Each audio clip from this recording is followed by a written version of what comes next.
तो बच्चों, कवि देव के इस दूसरे छंद का पाठ 3 के दूसरे छंद कवित्व का शस्त्र वाचन करते हैं कि डार द्रुम पल न बिछोना नभ पल्लव के सुमन जिंगुला सोहे तन छवि बारी भारी दे पवन झुलावे के किकीर बतरावे देव कोकिल हलावे उल्सावे कर तारी दे पूरित पराग सो उतारो करे राइनो पूरित पराग सो उतारो करे राइनो कंज कली नाई कालतान सिर सारी दे मदन मई को बालक बसंत ताही प्रात ही जगावत गुलाब चटकारी दे प्रात ही जगावत गुलाब चटकारी दे। तो देखिए, अब इसका भावार्थ भी समझते चले कि डार द्रुम पलना बिछोना नव पल्लव के। डार यानी कि बसंत ऋतु का आगमन हो चुका है बच्चों। जब बसंत ऋतु आता है तो ऐसा लगता है जैसे बसंत कोई एक बालक है। तो बसंत रूपी जो बालक है उसके आने से क्या होता है?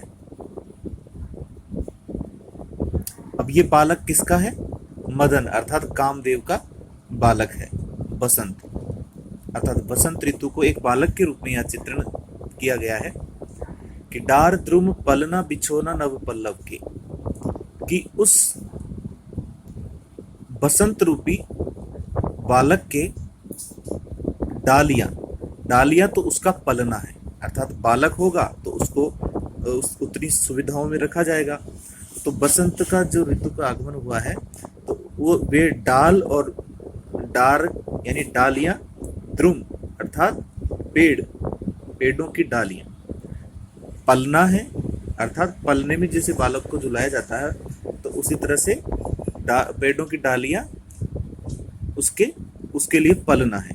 बिछोना नव पल्लव के, बिछोना यानी बिछाने के बिस्तर, नव पल्लव नए नए पत्ते जो उस समय आते रहते हैं तो वे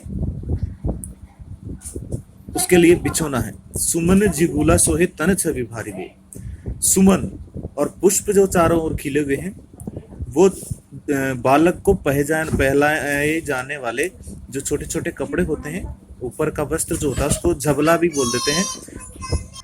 तो बालक को पहनाए जाने वाला झबला है।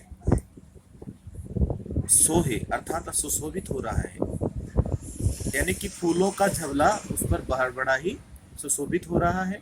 तन छवि भारी दे, और उसके शरीर को अत्यंत सुंदर बना रहा है, बहुत ही सुंदर बना रहा है।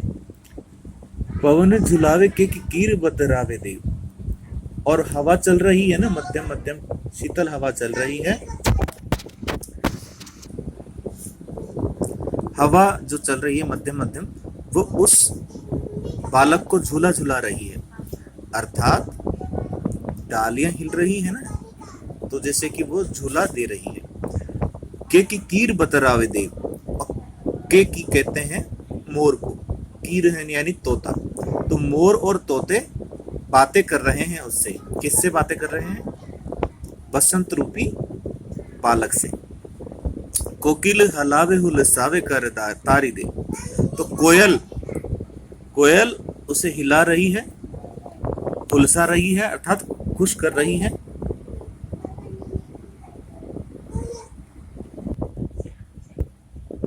कर तारी दे, हाथ की से ताली बजा बजा करके जैसे वो उसे प्रसन्न कर रही है। पूरित जैसे कोई व्यक्ति किसी बालक को खुश करने के लिए उसको हिलाता डुलाता है और हाथों से ताली भी बजाता है, उस तरह से कोयल उसे प्रसन्न कर रही है। पूरित पराग सो उतारो करे रायनो, पराग से पूर्ण होकर राई और नौन से उसकी नजर उतारी जा रही है। अब फूलों के पराग जो होते, पराग कण होते हैं, तो उससे जैसे उसकी नजर राई और नौन से उसकी नजर उतारी जा रही है। कंजकली नायिका लतान सिर सारी दे, कंजकली तो कमलिनी रूपी नायिका लताओं रूपी साड़ी ओढ़कर, यानी कि जो कमलिनी है, तो किसी तालाब में कोई कमलिनी का पुष्प खिला हुआ है और उसके बगल में किनारे पर एक पेड़ खड़ा है और पेड़ से होकर के कोई लता उसके ऊपर लटक रही है। इस प्रकार से कंजकली अर्थात कमलिनी रूपी नायिका लताओं रूपी साड़ी ओढ़े हुए है, तो उसके ऊपर वह लताएं छू रही है। तो इस तरह से लग रहा है जैसे कि लताओं की साड़ी उसने ओढ़ रखी है। मदन महीप जो को बालक बसंत ताई, तो कवि देव कहते हैं कि मदन यानी कि कामदेव तो राजा है और उनका जुको यानी उनका बालक यानी पुत्र बसंत है, ताही उसे उस बालक को बसंत को प्रातः ही जगावत गुलाब चटकारी दे, प्रातः काल गुलाब चुटकी बजाकर जगा रहा है, उसे प्रातः काल गुलाब चुटकी बजाकर जगा रहा है। तो इसका भावार्थ यह है। तो एक बार पुनः इसका भावार्थ हम समझते हैं कि बसंत रूपी बालक के पेड़ों के डालियां उसका पलना है और नए नए पत्ते उसके लिए बिछोना है।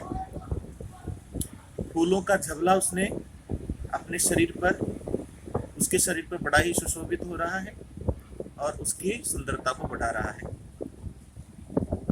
पवन उसे वायु उसे हवा उसे झूला झुला रही है, मोर और तोते उससे बातें कर रहे हैं, कोयल उसे हिला रही है और ताली बजा बजाकर उसे प्रसन्न कर रही है।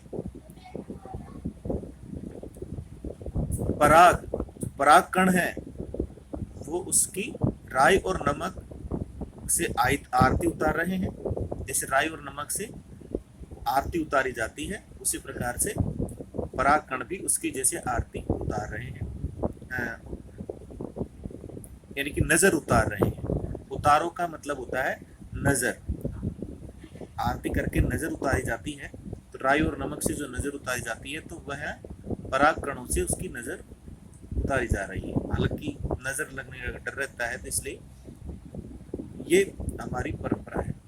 कंजकली नायिका लतान सिर साड़ी दे, तो कमलिनी रूपी नायिका लताओं की साड़ी ओढ़े हुए है और इस प्रकार से ऐसा लग रहा है जैसे कामदेव रूपी राजा, महीप यानी राजा का जो बालक है तो बसंत है। बसंत जो है वो कामदेव रूपी राजा का पुत्र है या बालक है। ताही यानी उसे प्रातः काल गुलाब चुटकी बजाकर जगा रहा है। तो इस प्रकार से प्रकृति का यहाँ पर अत्यंत सुंदर और मनोरम चित्रण किया गया है। इसकी कुछ विशेषताएं हैं बच्चों, जो मैं आपको लिखित रूप में डाल दूंगा।